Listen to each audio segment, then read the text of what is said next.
பற்கள் வந்து ஹெல்தியா இருக்கும். அதுதான் ஆரோக்கியமா இருக்கணுமே தவிர ஆரோக்கியத்துக்கும் வெள்ளைக்கும் ரொம்ப பெரிய டிஃபரன்ஸ் இருக்கு. வெள்ளையா இருக்குன்னா ஆரோக்கியம் கண்டிப்பா கிடையவே கிடையாது. பிரஷ் வந்து சாஃப்ட் பிரிசில்ஸா இருக்கா அப்படின்னு பார்க்கணும். நிறைய பிரிசில்ஸா இருக்கணும். ஸோ அதுதான் பிரஷ்ல பார்க்க வேண்டிய முதல் முக்கியமான விஷயம். பேஸ்ட்ல பார்த்தீங்கன்னா பிளெயின் ஒயிட் டூத் பேஸ்டா இருக்கணும். ஃப்ளூரைட் கண்டென்ட் அதிகமா இருக்கணும். அதுல சால்ட், சார்கோல், கலரு, ஜெல்லு இந்த மாதிரி ஏகப்பட்ட இன்கிரீடியன்ஸ் இதெல்லாம் தேவையே இல்லை. ஆக்சுவலி நிறைய பேருக்கு என்னன்னா ரொம்ப நேரம் பல்ல நல்லா டீப்பா தேய்க்கும் பொழுது எல்லா கிருமியும் வந்துடும். ஒருத்தவங்க ரொம்ப நேரம் பிரஷ் பண்ணாதான் அப்படின்னு சொல்லி 10 நிமிஷம் கூட எடுத்து பிரஷ் பண்ணிட்டு இருப்பாங்க. சில பேர் அந்த தூக்க கலக்கத்திலே ஒரு 1 மினிட்ல பண்ணிட்டு போயிடுவாங்க. ஸோ 1 மினிட்டும் கிடையாது, 10 மினிட்ஸும் கிடையாது, ஒரு 2 மினிட்ஸ் ஆஃப் பிரஷிங் இருக்கணும். பல்லு எப்பவுமே எல்லாரும் இந்த மாதிரி தான் பண்ணுவாங்க. பட் இந்த வேலை பண்ணவே கூடாது. எப்பயுமே கம்ஸுக்கும் பல்லுக்கும் நடுவுல இருக்கிற ஒரு கம் லைன்ல நம்ம வச்சுட்டு மேல இருந்து கீழே கம் எந்த இடத்துல வளருதோ மேல இருந்து கீழே ஒரு பற்களுக்கான ஒரு வடிவம் இப்ப நீங்க காட்டுறீங்களே, இந்த மாதிரிதான் பற்கள் இருந்தாதான் அது அழகு, அது சரின்னு சொல்லிட்டு அது ஒரு பரப்பப்படுதா மக்கள் மத்தியிலும் கேட்க வரணும். கரெக்ட், இது ஒரு நல்ல கேள்விதான். அழகுன்றது ஒரு பக்கம் இருந்தாலும் மெயின் திங் நான் என்ன சொல்றேன்னா அந்த அலைன்மெண்ட்னு நம்ம சொல்லுவோம். பல்லு சீரா இல்லைன்னு சொல்லுவோம். இது நிறைய பேர் அழகுக்காக பண்ணிக்கிறாங்க.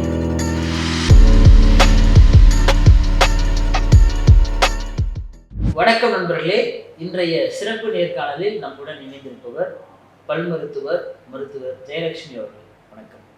வணக்கம் சார். பொதுவா எங்களுடைய ஊடகத்தில் நாங்கள் அதிகமா அந்த அரசியல், இயற்கை சார்ந்தது, சுகாதாரம் சார்ந்தது, இது போன்ற எல்லாவற்றுக்கும் பேசுவது எங்களுடைய வழக்கமாக இருக்குது. அந்த வகையில் இன்றைக்கு நாங்கள் உங்களை எதற்காக நேர்காணல் செய்யணும்னு சொன்னால் குறிப்பாக பல். ஏன்னா அந்த பல் தான் நம்ம முகத்தினுடைய அந்த ஒரு பொலிவுக்கே ரொம்ப காரணமாக இருக்குது.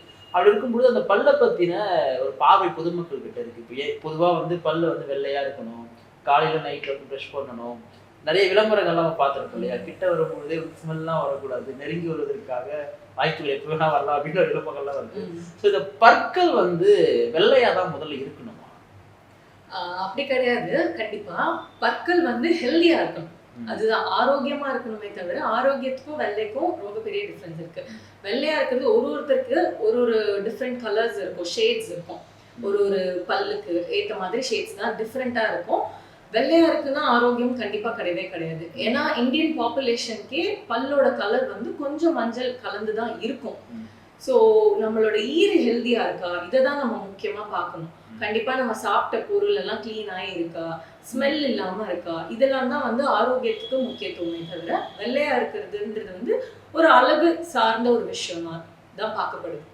இப்போ நான் சில இதில் படிச்சது தான். நான் பற்களுடைய அந்த நிறமே கொஞ்சம் அந்த மஞ்சள் கலந்த நிறம் தான், அது வெள்ளை கிடையாதுன்னு சொல்றாங்க இல்லையா? நல்லா ப்ரஷ் பண்ணி நல்லா அழுத்தி ப்ரஷ் பண்ணா வெள்ளையாயிடுமோ? இன்னும் தான் மஞ்சள் ஆகும். ஏன் அப்படின்னு கேட்டீங்கன்னா பல்ல மேல எனாமல் லேயர் இருக்கு இல்லையா? நம்ம இன்னும் அழுத்தி பண்ணும் போது என்ன ஆகும்னா அந்த எனாமல் போயிட்டு உள்ள இருக்கிற லேயர் வெளியில தெரியாது. உள்ள இருக்கிற லேயர் என்ன கலர்னா எல்லோ கலர் தான். ஸோ நம்ம இன்னும் அழுத்தி பண்ண என்ன ஆகும்னா எல்லோவா தான் ஆகுமே தவிர கண்டிப்பா வெள்ளை ஆகுது. இப்போ பற்கள் சில பேருக்கு ஒரு குறிப்பிட்ட கனமாக இருக்கின்றது, அது ரொம்ப அதிகமா தேய்மானம் ரொம்ப ஏற்படுமா பல்லு? கண்டிப்பா தேய்மானம் கேட்கிறேன். ஆமா, கண்டிப்பா தேயும். குறிப்பிட்ட ப்ரெஷர் தான் யூஸ் பண்ணணும். நம்ம அதே மாதிரி பிரிசில்ஸும் சாஃப்டா தான் யூஸ் பண்ணணும். ரொம்ப ஹார்டான பிரிசில்ஸ் வச்சு நம்ம அழுத்தி தேய்ச்சாதான் நல்லா கிளீன் ஆகும்னு நினைச்சு நம்ம பண்ணுவோம். பட் ஆனா அழுத்தி தேய்க்க ரொம்ப வருஷமா அப்படி பண்ண நிறைய பல்லு தேய்ஞ்சிட்டே வரும். இந்த மாதிரி ஒரு கட் மாதிரி வர ஆரம்பிச்சிடும் எனாமல்ல. கீழே ப்ரௌனா இருக்கு பாத்தீங்களா? ஸோ இது நம்ம தேய்க்க ஒரு கட் மாதிரி இருக்கும். நிறைய பேருக்கு பாத்தீங்கன்னாலே அது ஏஜ் ரிலேட்டட்னு நினைப்போம். பட் அது பிரஷிங் டெக்னிக் தான் தப்புன்னு நான் சொல்லுவேன். இப்போ இந்த பற்களை பாதுகாக்கிறது மிக முக்கியமானது பிரஷும் பேஸ்ட்டும் தான். இப்போ ஒரு குறிப்பிட்ட பிராண்ட் பிரஷ் யூஸ் பண்ணும்பொழுது அந்த பல்லுக்குள்ளேயே மூளை முடுக்கெல்லாம் போயிட்டு அப்படியே கிளீன் பண்ணிடுதுன்னு சொல்லி நிறைய விளம்பரங்கள் பார்க்குறோம். ஒரு குறிப்பிட்ட பேஸ்ட் யூஸ் பண்ணும்பொழுது இன்னும் அந்த பற்களை சுத்தமாக கிளீன் பண்ணுது, துர்நாற்றம் வராமல் பாதுகாக்குது அப்படின்னு சொல்லிட்டு பல நிறுவனங்கள் வியாபார நோக்கோட இந்த பேஸ்ட் பிரஷ் டார்கெட் பண்ணி நிறைய பேர் பண்றாங்க இல்லையா? இப்போ நீங்க ஒரு டென்டிஸ்டா சொல்லுங்க, எந்த பிரஷ் நான் யூஸ் பண்ணலாம், எந்த பேஸ்ட் நான் யூஸ் பண்ணலாம்? ஓகே, அபார்ட் ஃப்ரம் பிராண்ட்னு பார்க்காம பிரஷ் சாஃப்ட் பிரிசில்ஸா இருக்கா அப்படின்னு பார்க்கணும். சாஃப்ட் பிரிசில்ஸா இருக்கும்போது அந்த பிரிசில்ஸே நிறைய இருக்கும், குட்டி குட்டி குட்டி குட்டியா நிறைய இருக்கும். ஸோ நிறைய இருக்குன்னா என்ன ஆகும், நிறைய உள்ள இடுக்குல போயிட்டு வரும். ஸோ பேசிக்கா சாஃப்டா இருக்கணும், நிறைய பிரிசில்ஸா இருக்கணும். ஸோ அதுதான் பிரஷ்ல பார்க்க வேண்டிய முதல் முக்கியமான விஷயம். பேஸ்ட்ல பாத்தீங்கன்னா பிளெயின் ஒயிட் டூத் பேஸ்டா இருக்கணும். ஃப்ளூரைட் கண்டென்ட் அதிகமா இருக்கணும். அதுல ஃப்ளூரைடுன்றது ஒரு மினரல், பல்லுக்கு தேவையான ஒரு மினரல். அது வந்து இருக்கணும். பிளெயின் ஒயிட்டா தான் இருக்கணுமே தவிர சால்ட்டு, சார்கோல், கலரு, ஜெல்லு இந்த மாதிரி ஏகப்பட்ட இன்கிரீடியன்ஸ் இதெல்லாம் தேவையே இல்லை ஆக்சுவலி. இப்போ இந்த ஃப்ளேவர்ல வந்து இது வந்து அதை நீங்க சொல்லக்கூடிய அந்த சாப்பு, அப்புறம் இந்த சால்ட்டு, இது போலதான் தேவை கிடையாதுங்களா? தேவை இல்லதான். இதெல்லாம் ஏகப்பட்ட இன்கிரீடியன்ட் நம்ம போடும் போது என்ன ஆகும்னா பற்களை இன்னும் தேயதான் செய்யும். அதெல்லாம் வந்து தேவை இல்லை. ஏன்னா பிளெயின் ஒயிட்டே வந்து போதுமானது. அதுல வந்து மெயின் இன்கிரீடியன்ட் நம்ம என்ன பார்க்கணும்னா ஃப்ளூரைடுன்னு சொல்லுவோம். அதுதான் இருந்தாதான் பல்லுல வந்து சொத்தெல்லாம் அதிகமா வராம இருக்கும். எனாமலுக்கு தேவையான ஒரு மினரல் அது. ஸோ அது இருந்தாலே போதும். அது பிளெயின் ஒயிட் டூத் பேஸ்ட்லயும் மோஸ்டா எல்லா டூத் பேஸ்ட்லயும் இருக்கும். இப்போ நிறைய குழந்தைங்க வந்து பல் தைக்கிறது ரொம்ப அடம் பிடிப்பாங்க சின்ன வயசுல இருக்கும் பொழுது. இந்த பேஸ்ட் வந்து இனிக்கிற பேஸ்டா இருந்தா அந்த ஸ்வீட்டா இருக்கும் பொழுது அதை வந்து விரும்பி தேய்ப்பாங்க. அதே பேஸ்ட் வந்து சில பேஸ்ட்டுக்கு வந்து ஒரு காரத்தன்மை வாய்ந்ததா இருக்கின்றது. இப்போ இந்த மாதிரி வாங்கும்பொழுது இப்போ நாங்க வந்து இனிப்பாகிற பேஸ்ட் வாங்கணுமா இல்லை வந்து காரமாகிற பேஸ்ட் வாங்கணுமா? இல்ல 10 இயர்ஸ்க்குள்ள வந்து இருக்கிற கிட்ஸுக்கு வந்து ஃப்ளூரைட் வந்து அதிகமா இருக்கக்கூடாது. குறிப்பிட்ட அமௌண்ட் தான் இருக்கணும். ஸோ அதுக்கேற்ற மாதிரி கிட்ஸ் டூத் பேஸ்டே வரும். அதுல வந்து கொஞ்சம் ஃப்ரூட்ஸ் இன்கிரீடியன்ஸ் ஆட் பண்றதுனால அந்த ஸ்வீட்னஸ் இருக்கு. அது வந்து நேச்சுரல் ஃப்ரூட்ஸ் இன்கிரீடியன்ஸா இருக்க பட்சத்துல கண்டிப்பா கொடுக்கலாம் 10 இயர்ஸ்க்குள்ள. 10 இயர்ஸ் மேல இருக்கிற குழந்தைங்களுக்கு நான் சொன்ன மாதிரி அந்த பிளெயின் ஒயிட் டூத் பேஸ்டே போதும். இந்த காரமா இருக்கிறதோ இந்த இனிப்பா இருக்கிறதோ அது விஷயம் கிடையாது. அந்த மினரல்ன்றது தான், ஃப்ளூரைடுன்ற மினரல் இருக்கணும். அதுதான் விஷயம். இப்போ நம்ம வந்து முன்னொரு காலகட்டத்துல வந்து பல் தேய்ச்சாங்க என்னன்னு தெரியல. அதுக்கப்புறம் வளர்ந்து வந்த காலகட்டத்துல வந்து இந்த வேப்பிலை குச்சி இது போன்ற குச்சியை வச்சு பல் தேய்ச்சாங்க. அதுக்கப்புறம் கறித்தூள் அதை வச்சு பல் தேய்ச்சாங்க. பல்பொடி, பேஸ்ட், இப்படி பல பரிணாமங்கள் வந்து இருக்கு இல்லையா? இப்போ இன்னைக்கும் நிறைய கிராமத்துல வந்து அதே அந்த வேப்பங்குச்சியை வச்சு பல் தேய்க்கக்கூடியவங்க இருக்கிறாங்க. ஸோ இது போய் வேப்பங்குச்சியோ இல்லை வந்து இந்த மாதிரி கறித்தூளோ இது போன்றவற்றை வந்து பயன்படுத்தி பல் தேய்ச்சா பல் சுகாதாரமா இருக்காதா? வேப்பங்குச்சின்றது பார்க்கும்போது அதுல வந்து வேப்பச்சாறு இருக்கு இல்லையா? ஸோ அது வந்து கிருமியை போக்கக்கூடிய சக்தி இருக்கு. ஆனா அது நம்ம எப்படி யூஸ் பண்றோம், என்ன மாதிரி யூஸ் பண்றோம்ன்றது பொறுத்து தான். அதையே வச்சு ரொம்ப நம்ம பல்ல வந்து தேய்க்கிற அளவுக்கு நம்ம பண்ணோம்னா கண்டிப்பா கம்ல வந்து குத்தி இந்த மாதிரி இன்ஃபெக்ஷன்ஸ் எல்லாம் வரதுக்கான வாய்ப்பு இருக்கு. ஸோ அதை ப்ராப்பரா யூஸ் பண்றோம்னா பண்ணலாம். பட் இப்போ நம்ம எவல்யூஷன் படி நம்ம பிரிசல்ஸ் இதெல்லாம் வந்துருச்சு. ஸோ அந்த கம்ஸ் பாதிக்காத மாதிரி சாஃப்டாக யூஸ் பண்ணுற மாதிரி வந்துருச்சுன்றதுனால நம்ம எவால்வ் ஆகி வந்துட்டோம்னு தான் நம்ம சொல்லணும். இப்போ நம்ம திரும்பியும் வந்து அந்த குச்சிகளுக்கு போவேணுன்றீங்க. வேணான்னு சொல்றதை விட ப்ராப்பரா யூஸ் பண்ற முறை தெரிந்தால் பண்ணலாம். கண்டிப்பா ப்ராப்பரா யூஸ் பண்ணாத போது கண்டிப்பா நம்மளோட ஈரெல்லாம் புண்ணாகிறதுக்கான வாய்ப்பு இருக்கிறதுனால நம்ம வந்து பிரிசில்ஸ்லேயே இப்போ இருக்கலான்றது தான் நான் சொல்லுவேன். இல்லை, ஏன்னா நான் இந்த வாட்ஸ்அப்பில் வரக்கூடிய செய்திகள்லாம் இருக்கு, ஃபேஸ்புக்கில் இருக்கிற செய்திகள். அதில் என்னன்னா ஒரு இடத்துல வேப்பங்குச்சியை வந்து ஒரு கட்டி ஒரு பெரிய சூப்பர் மார்க்கெட், ஒரு ஃபாரின் இருக்கக்கூடிய ஒரு ஏரியா, அது அங்கே வந்து ஒரு குறிப்பிட்ட விலைக்கு வந்து விற்கிறாங்க. என்ன கீழே போட்டுருந்தா இங்கே பாருங்க நம்ம நாட்டினுடைய இயற்கை பொருள்லாம் போயிட்டு அங்கே எவ்வளோ விலை மதிப்பாக இருக்கு. ஆனால் நாம வந்து இங்கே அந்நிய நாட்டுடைய பொருட்கள் பேஸ்ட்லாம் யூஸ் பண்ணிட்டு இருக்கோம்னு சொல்றாங்க இல்லையா? இந்த மாதிரி வந்து பேஸ்ட்லேருந்து இந்த வேப்பங்குச்சி இதெல்லாம் பார்க்கும்போது இந்த இயற்கையை சாராமல் நம்ம வந்து ஒரு கெமிக்கலாக யூஸ் பண்ணும்பொழுது முன்ன இருக்கக்கூடிய காலகட்டத்தில் எல்லாருடைய பல்லுமே ஹெல்த்தியாக தானே இருந்திருக்கும், வீக்கால இருந்திருக்காது தானே? கண்டிப்பா அதுல வந்து நம்மளோட ஃபுட்டும் ஒரு மிகப்பெரிய பார்ட். முன்னாடி இருந்த காலத்துல வந்து நம்ம இப்ப சாப்பிடுற சாப்பாடு இதுவே இல்லை. அங்க வந்து நம்ம நேச்சுரல் ஃபுட்ஸ் தான் சாப்பிட்டுட்டு இருப்போம். ஸோ அப்படி சாப்பிடும்போது நம்மளோட பாதிப்பும் கம்மியா தானே ஆகும். ஸோ அதுதான் மெயின் இதுன்னு நான் சொல்ல வரேன், ஃபேக்டர்னு. ஏன்னா இப்போ நம்ம சாப்பிட்ற ஃபுட்ல வந்து ஆசிட் கண்டென்ட்ஸ் நிறைய இருக்கு. வெளியே சாப்பிட்ற குளிர்பானங்கள் இதெல்லாமே ரொம்ப பெரிய விஷயம் இல்லை பற்கள் சொத்தை ஆகிறதுக்கு. இது எல்லாமே லாஸ்டா முன்னாடி எல்லாம் பார்த்தோம்னா நம்ம தண்ணி நிறைய குடிப்போம். தண்ணியுமே ரொம்ப மிகப்பெரிய விஷயம். இப்போ தண்ணிக்கு பதிலாக நம்ம கூல் ட்ரிங்க்ஸ் இந்த மாதிரி தான் நிறைய எடுத்துட்டு வந்துட்டு இருக்கோம்.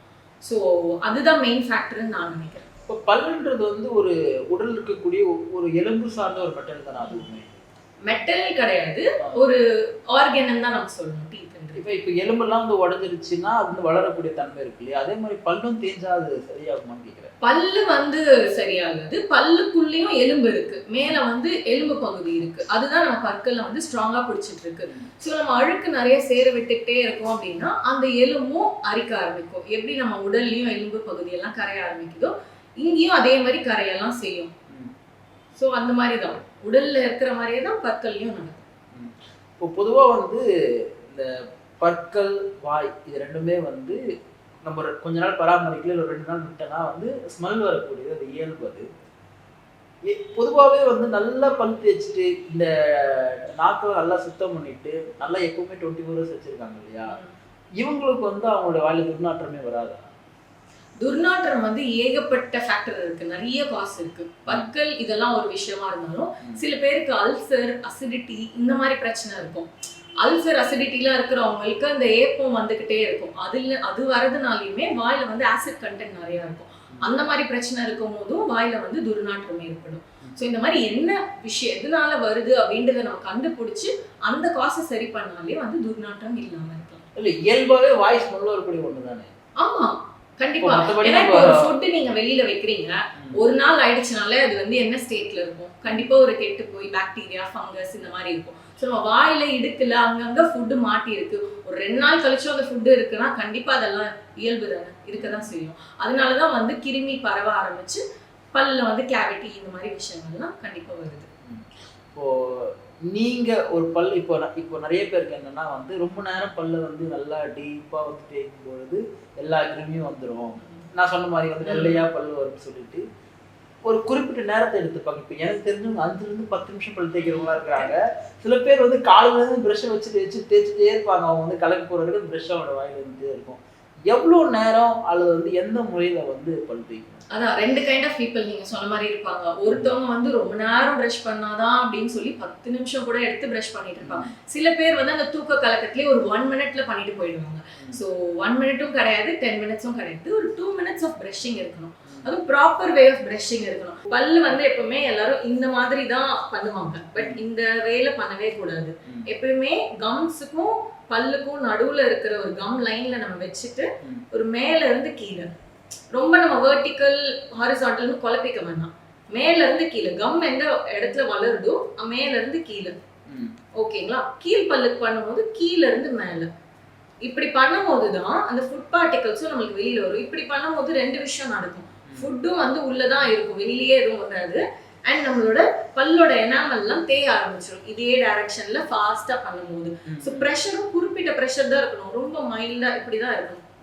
ஸோ சாஃப்ட் பிரிசில்ஸை வச்சு நம்ம இப்படி பண்ணும்போது அந்த பிரிசில்ஸ் எல்லா இடத்துலையும் போய் அந்த ஃபுட் பார்ட்டிகளை வெளியில தள்ளிடும். இன்னொன்று மெயினா உள்பகுதியில எல்லாம் யாருமே பண்ண மாட்டோம். ஸோ உள்பகுதிக்கு பண்ணும்போது இப்படி ப்ரெஷ்ஷை வச்சுட்டு இந்த டைரக்ஷன்ல. ஸோ பேசிக்கா என்னன்னா ஃபுட்டை வந்து இப்படி எடுத்து விட்டாலே போதும், நல்லா கிளீன் ஆகும். நிறைய பேர் வேடிக்கையா சொல்லக்கூடிய ஒண்ணு, பல் தேய்ச்சியானா இல்லை பல் தேய்க்க வேணா, பல் தேய்க்காம சாப்பிட்றேன், ஆடு மாடுலாம் பல்ல தேய்க்குது, அது நல்லா தானே இருக்கு அப்படின்னு சொல்றாங்க இல்லையா? பல் வந்து தேய்க்காம சாப்பிட்டா என்ன ஆகும்? அதுதான் நான் முன்னாடி சொன்ன ஒரு விஷயம் தான். ஒரு ஃபுட்டை வந்து வெளியில ஃப்ரிட்ஜ்ல வைக்காம 2 நாள் வைக்கிறீங்கன்னா அந்த ஃபுட்டு கெட்டு போகுது இல்லையா? அதே மாதிரி நம்ம சாப்பிட்ட பொருள் 2 நாள்ல அதே இடத்துல இருக்குன்னா கண்டிப்பா அது என்ன ஸ்டேஜ்ல இருக்கும்? கெட்டு போன ஸ்டேஜ். ஜஸ்ட் நான் வந்து பல் தேய்க்காம பிரஷ் பேஸ்ட் எடுத்து பல் தேய்க்காம ஒரு நல்லா வாய் மட்டும் கொப்பளிச்சுட்டு நான் போயிட்டு சாப்பிட்றேன்னு வச்சுங்களேன். நம்ம வந்து நம்ம பிரஷ் பண்ணாலே இடுக்குல இருக்கிற ஃபுட்டு வர மாட்டேங்குதுன்னு நிறைய பேர் சொல்றோம், கரெக்டா? அப்போ வாய் கொப்பளிச்சா மட்டும் அந்த ஃபுட் எல்லாம் எப்படி கிளீனா வரும்னு நீங்க சொல்லுங்க. கண்டிப்பா நடக்காது. ஸோ வாயில வந்து பேசிக்கா ஃபுட்டு தங்காம பார்த்துக்கிட்டாலே நம்மளுக்கு நிறைய பிரச்சனையில இருந்து நம்ம தடுக்கலாம் வராம. நான் இப்போ நிறைய இந்த இன்ஸ்டாகிராம், வாட்ஸ்அப், ஃபேஸ்புக்லாம் யூஸ் பண்ணும்போது ஜஸ்ட் நம்ம ஏதாவது ஒரு ஆட் பார்த்தோம்னா தொடர்ந்து ஆட் வரதுக்கு வழக்கமா இருக்கு.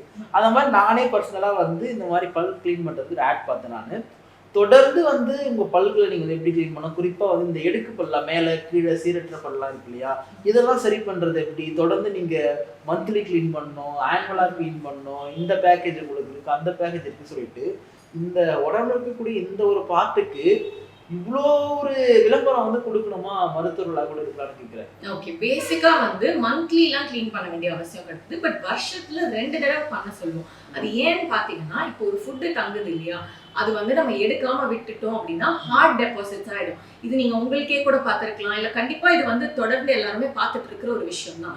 அந்த பல்லு மேல வந்து ஹார்ட் டெபாசிட்ஸ், கால்குலஸ்ன்னு நம்ம சொல்லுவோம், டார்டார்ன்னு கேள்விப்பட்டிருப்பீங்க. ஹார்டா படிஞ்சிருச்சு அப்படின்னா அது பிரஷ்ல கண்டிப்பா வரவே வராது. அதனாலதான் 6 மாசத்துக்கு ஒரு தடவை அதை எடுத்து விட்டோம் அப்படின்னா அந்த ஈரில் இருக்கிற பாக்டீரியா, இன்ஃபெக்ஷன்ஸ் எல்லாம் கொஞ்சம் அதிகமாகாம இருக்கும். நம்ம அதை அப்படியே வச்சுட்டே இருக்க என்ன ஆகும்னா ஈர் வந்து அரிக்க ஆரம்பிச்சிடும், கீழே போக ஆரம்பிச்சிடும். சில பேருக்கு பார்த்தீங்கன்னா ஈர் கீழே இறங்கி இருக்கும். அது எதனாலன்னா அழுக்கு உள்ள சேர ஈர் இறங்க ஆரம்பிச்சிடும். ஸோ 6 மாசத்துக்கு ஒருக்க பண்றதுனால அந்த ஈரை வந்து நம்ம ஹெல்தியா வச்சுக்க முடியும். இந்த மாதிரி இடுக்கு பல்லாம் சொல்லுவாங்கல்ல, மேலே கீழே சரியில்லாமல் பல்லாம். ஸோ இதெல்லாம் வந்து சரியா நீட்டா ஒரு பற்களுக்கான ஒரு வடிவம் இப்போ நீங்க காட்டுறீங்களே, இந்த மாதிரி தான் வந்து பற்கள் இருந்தாதான் அது அழகு, அது சரின்னு சொல்லிட்டு அது வந்து ஒரு பரப்பப்படுதா மக்கள் மத்தியிலும் கேட்க வரலாம். கரெக்ட், இது ஒரு நல்ல கேள்விதான். அழகுன்றது வந்து ஒரு பக்கம் இருந்தாலும் மெயின் திங் நான் என்ன சொல்றேன்னா அந்த அலைன்மெண்ட்னு நம்ம சொல்லுவோம். பல்லு வந்து சீரா இல்லைன்னு சொல்லுவோம். இது வந்து நிறைய பேர் அழகுக்காக பண்ணிக்கிறாங்க. பட் முக்கியமா பாத்தீங்கன்னா அழகுன்றதை தாண்டி பல்லு இடுக்கிடுக்கா இருக்கும் போது இன்னுமே வந்து அந்த கம் இன்ஃபெக்ஷன் சொல்றேன்ல, ஈர் இன்ஃபெக்ஷன் ஜாஸ்தி வர ஆரம்பிக்கும். அழுக்கு நிறைய சேர்ந்து அதை கிளீன் பண்ண முடியாம ஈர் வந்து நிறைய பாதிக்கப்படும். அதனால எலும்பு தேய்மானம் ஆகும். இதெல்லாம் நான் சொல்றது வந்து உடனே நடந்துடும் கிடையாது. இப்போ ஒரு 18 இயர்ஸ்க்கு இந்த மாதிரி இருக்குன்னா போக போக ஒரு 40-45 இயர்ஸ்ல அந்த ஈர் வந்து கண்டிப்பா வீக்கா தான் ஆகும், எலும்பும் தேய்மானம் ஆகும். ஸோ இதனால நம்ம பல்ல சீர்படுத்திக்கிட்டோம் அப்படின்னா அந்த ஈரையும் நம்ம காப்பாற்றலாம், எலும்பும் வந்து தேயாம இருக்கும்.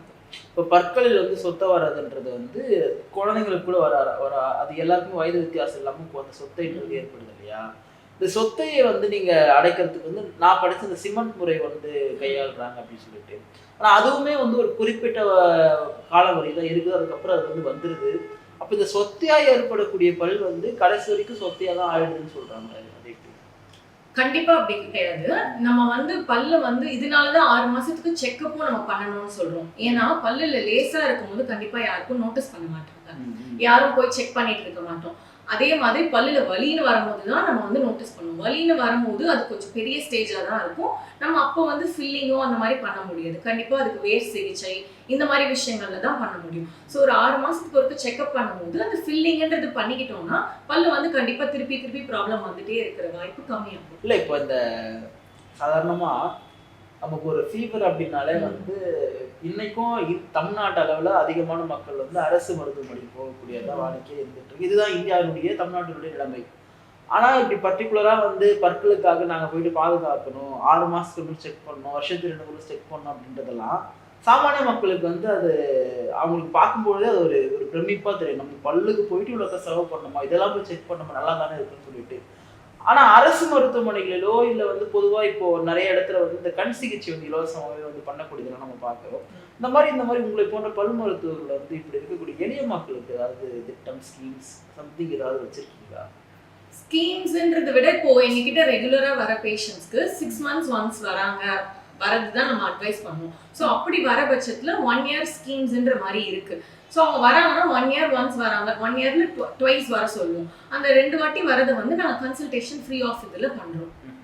ஸோ எங்க இதில் நாங்கள் அந்த மாதிரி பண்றோம். எதுக்குன்னா அப்பதான் வந்து அந்த செக்கப்புக்கு ஒரு முக்கியத்துவம் கொடுப்பாங்க அப்படின்றதுக்காக நாங்கள் அந்த மாதிரி பண்ணிட்டு இருக்கோம். இப்போ நீங்க நிறைய பேஷண்ட் கூட வந்திருப்பாங்க. பல்லு பத்தின ஒரு அவேர்னஸ் வந்து வெகுஜன மக்கள் கிட்ட இன்னைக்கு வந்திருக்குதா நீங்க பாக்குறீங்களா? ஓரளவுக்கு வந்திருக்குன்னு சொல்லுவேன். அது கூட எப்படின்னா இன்னும் எப்படி வரணும்னு நான் எதிர்பார்க்கறேன்னா, இப்போ வந்து அதுதான் நான் சொன்ன மாதிரி வலின்னு ஒண்ணு வருது, இல்ல கூச்சம் வருது, அப்பதான் நம்ம போய் பார்க்கிறோம். பட் அப்படி பார்க்கும்போது அதோட சிவியாரிட்டி ஜாஸ்தியா தான் இருக்கு. ஸோ அதுக்கு முன்னாடியே பார்க்கும்போது இப்போ குழந்தைங்க கூட ஒரு 8 வயசுல இருந்தே வர ஆரம்பிக்கிறாங்க அப்படின்னா அவங்களுக்கு லேசா இருக்கும் போதே பார்த்துட்டோம்னா அந்த வலியில இருந்து கூட நம்ம வந்து ப்ரிவென்ட் பண்ணலாம் கண்டிப்பா. ஸோ அந்த மாதிரி ஒரு அவேர்னஸ் வரணும்னு நான் எதிர்பார்க்கிறேன். இப்போ நான் ஏற்கனவே கேட்ட மாதிரி இந்த விளம்பரங்கள் அதிகமாக வரக்கூடியது, நிறைய ஆட் வந்து கொடுக்கக்கூடியது இந்த வேர் சிகிச்சை, ரூட் கேனல். ஸோ அது வந்து எந்த வயதினருக்கு பொருத்தமாக இருக்கும், இல்லை எல்லாருமே அதை வந்து எடுத்துக்கிறது நல்லதா? வேர் சிகிச்சை பொறுத்த வரைக்கும் எப்போ பண்ணணும் அப்படின்னு கேட்டிங்கன்னா பல்லுல வந்து அந்த இன்ஃபெக்ஷன் 3வது லேயர் வரைக்கும் போயிடுச்சு அப்படின்னா, ஒரு பல்லுல வந்து வேர் இருக்கு இல்லையா, வேர் வரைக்கும் அந்த இன்ஃபெக்ஷன் பரவிடுச்சு அப்படின்னா தான் வேர் சிகிச்சை நம்ம பண்ணுவோம். அது எப்போ ஆகும்னா வலி வந்துருச்சுன்னு சொல்றவங்களுக்கு மோஸ்ட்லி அந்த வேர் வரைக்கும் இன்ஃபெக்ஷன் பரவிருக்கும். அது ஒரு எக்ஸ்ரே எடுத்துட்டு தான் நம்ம கன்ஃபார்ம் பண்ணுவோம். ஸோ அப்படி இருக்கிற பட்சத்துல பல்லுக்கும் எக்ஸ்ரே இருக்கா? ஆமா. ஸோ அதை எடுத்து தான் நம்ம கன்ஃபார்ம் பண்ணுவோம் வேர் வரைக்கும் இன்ஃபெக்ஷன் பரவி இருக்காங்க. அப்படி இருக்குன்னா நம்ம வேர் சிகிச்சை பண்ணிப்போம்.